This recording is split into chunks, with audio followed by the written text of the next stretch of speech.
Blessed and happy Monday to all of you, my dear friends, my dear brothers and sisters, my dear good people of God, faithful followers of the Daily Gospel Reflection with Father Jack. My dear kababayans, today is the first day of July 2024, Monday, within the 13th week in Ordinary Time, Year B. Our Gospel for today is from the beautiful and the wonderful account of the Gospel of Matthew, chapter 8, verses 18 to 22. Before I would like to start my reflection today, I would like to extend my greetings and blessings to all the Canadians who are celebrating our Canada Day today. Happy Canada Day to all of you, to all the Canadians all over the world. Today's Gospel speaks about discipleship.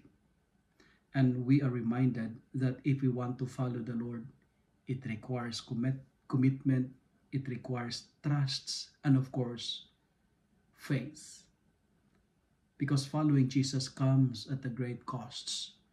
You will forsake the comforts the world is offering. No looking back, you renounce your status.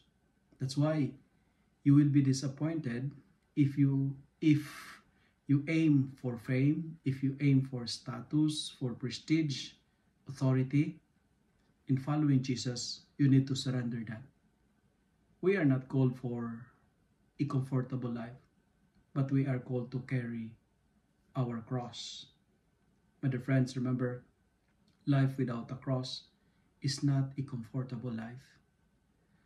Today, when we follow the Lord, our greatest reward will be the Lord Himself. God will be our reward Himself. He will be our greatest inheritance. Like the scribe in today's gospel, may we say, Lord, I will follow you wherever you go. My dear friends, do not be afraid to follow Jesus. Yes, you will make lots of sacrifices.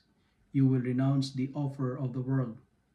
But these offers are just trash, garbage, compared to what the Lord is promising us in eternal life. Because a true disciple, a true follower of Christ, will not look for comfort. Rather, he will renounce it for the sake of the kingdom of God. To follow the Lord must be our greatest goal in life. If you love and like this reflection, kindly share it with your friends, share it with your family, make the Word of God viral so that many will be blessed. Amen.